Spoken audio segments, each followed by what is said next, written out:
বাংলাদেশের মধ্যে যে সমস্ত মোদাব্বির কবিরাজ রাকি আছে, তান্ত্রিক আছে, অমুক তমুক, যারা কি এই কবিরাজি লাইনে কাজ করতেছে, তারা দেখবেন যে অমুক জিনের বাদশা, তমুক জিনের বাদশা হাজির করতেছে, অমুক পরীদের রানী, তমুক পরীদের রানী হাজির করতেছে। কিন্তু প্রকৃতপক্ষে যায় দেখেন, উম, যারা এই সমস্ত কথাবার্তা বলে যে আমার কাছে জিনের বাদশা হাজির হয়, অমুকে বলে তমুকে বলে, তো এটা দেখবেন যে কি নামদারি জিনের বাদশা হাজির হইতেছে। নামদারি, এই যে বলে না নাম বেচে খায়, এরকম নামদারি জিনের বাদশা হাজির। অনেকে দাবি করতেছে যে ফেরেশতা হাজির করতেছে। আরে ভাই, ফেরেশতা হাজির হবে ওরা? ফেরেশতা আল্লাহর হুকুমে কি নিয়োজিত।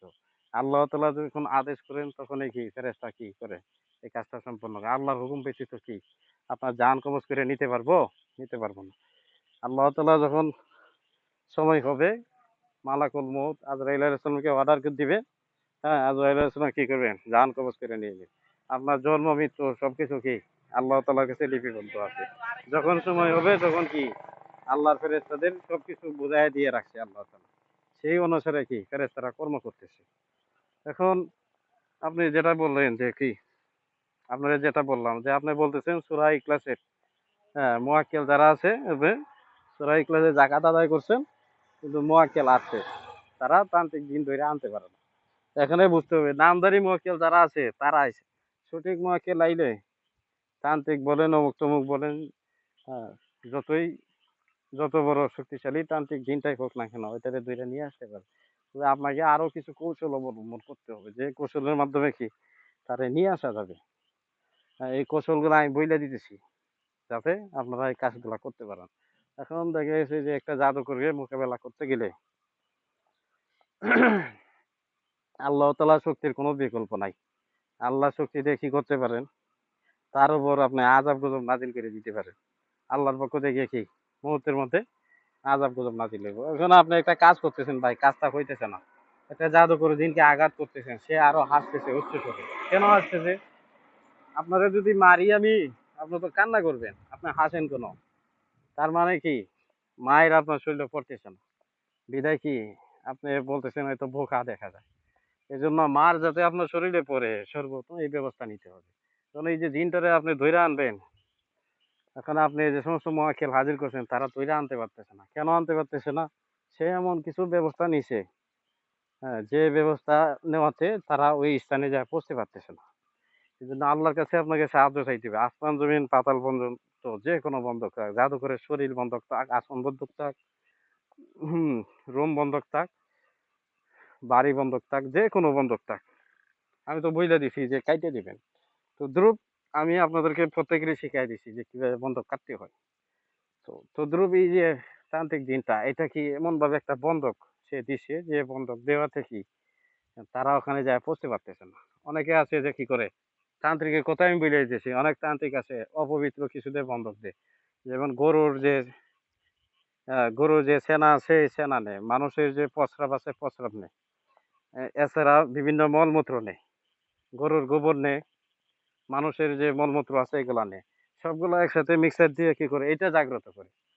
কারণ এই যে দেখবেন যে ভারতের যে সমস্ত দাদা বাবুরা আছে ওরা গোবর খায়, ওরা কি করে গরুর যে সেনা আছে এই সেনা খায়। তো ওরা যেহেতু এগুলা করতে পারে, ওদের মধ্যে তো অনেক তান্ত্রিক, এরা কি করে গরুর সেনা, গোবর, মলমূত্র এগুলা পর্যন্ত জাগ্রত করে, তন্ত্রমন্ত্র কইরা জাগ্রত কইরা পরবর্তীতে কি করে একটা হ্যাসাদ দেয়। এখন এই যে হ্যাসাদ দিল অপবিত্র আহ জিনিসের মাধ্যমে, এখন তো এই আপনার মোয়াক্কেল তো ওখানে যাবে না, আপনি যে মোয়াক্কেলটা হাজির করছেন ওখানে যাবে না। এবং কি তার এমন কোনো টেকা পড়ে নাই যে বন্ধক কাইটা কাজ করতে হইব। এখন তার লগে যদি আপনার সম্পর্ক ভালো থাকে, আপনিও জানতেছেন যে এমন একটা বন্ধক দিছে, আপনি আপনাকে কি করতে হুকুম দিতে হবে। কারণ আমরা প্রত্যেকেই জানি বাদশাহ সুলাইমান আলাইহিস সালাম ছিলেন, মানে দেখা যাচ্ছে যে যখন উপস্থিত ছিলেন বাইতুল মুকাদ্দাস নির্মাণের সময় যখন উপস্থিত ছিলেন, তখন কি জিনেরা কাজ করছে। আর উপস্থিত না থাকলে কি জিনেরা ফাঁকিবাজি করতো, কাজ করতো না। তা আপনি যখন এই বিষয়টা সম্পর্কে অবগত থাকবেন, জানবেন, এবং তাদেরকে হুকুম দেবে এই এরকম একটা বন্ধক আছে, অবৈধ কিছু দিয়ে বন্ধক দিছে, বন্ধকটা আপনারা কাটেন, তখন কি তারা কাটবো। কারণ আপনি তো এই বিষয়টা জানেন না, এই তান্ত্রিক দিনটা যে কি বন্ধক দিছে আপনি তো জানতেছেন না, তা আপনি কাটবেন কিভাবে? আপনার কাজের অভিজ্ঞতা লাগবে। এই অভিজ্ঞতার আলোকে আপনি জানতে পারবেন যে আন্দাজে কি আপনি ধরতে পারবেন যে এরকম এরকম বন্ধক থাকতে পারে। আপনি হুকুম দিবেন এবং আপনিও কি নিজেও কেটে দিবেন বন্ধকটা। তখন ওরে দেখবেন যে ২ টা নিয়ে আসতেছে। ওই কি থাকতে পারবে না। আর যেটা বললাম, বাদশার কথা যেটা বললাম, যে বাদশা হাজির করে। আপনাদের সঠিক নিয়ম বইলে দিই। যদি কোনো জায়গায় বাদশা হাজির হয়, ১ম দিন বাদশা জীবনেও হাজির হবে না। ২য় দিনও হাজির হবে না। ৩য় দিন হাজির হওয়ার কি সম্ভাবনা আছে। আবার অনেক ক্ষেত্রে দেখা গেছে ৩য় দিনও আসে না। ৭ম দিনে কি বাদশা আসে। এই পর্যন্ত ১ জন ২ জন লোক পাঠায়। পাঠায় কি সে পরীক্ষা-নিরীক্ষা করে যে আপনার লোকটা কিরকম। সে ওখান থেকেও দেখতে পারে। আবার কি আপনার কাছে লোক পাঠায়ও কি দেখে, বিস্তারিত দেখে।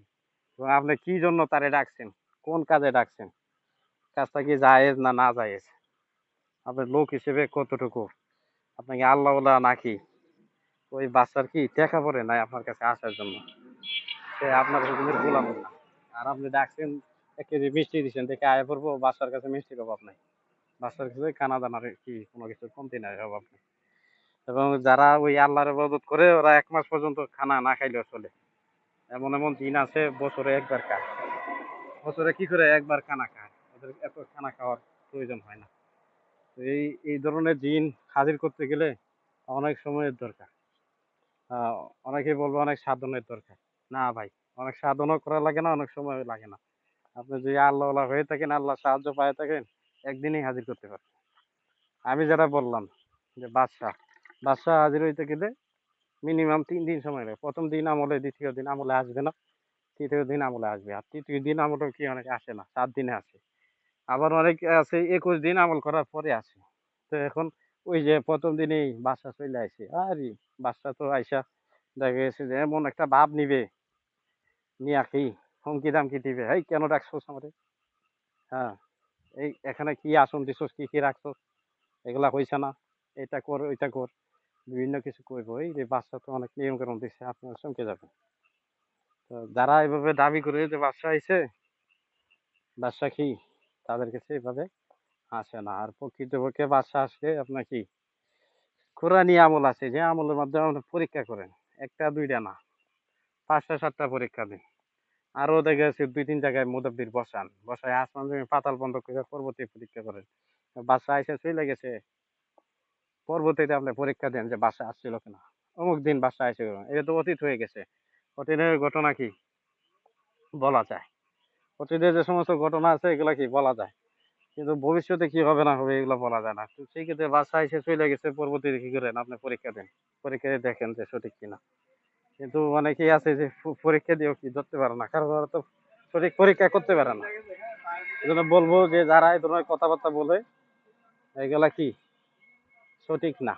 এগুলা নামধারী ভাষা এসে ধোঁকা দেয়।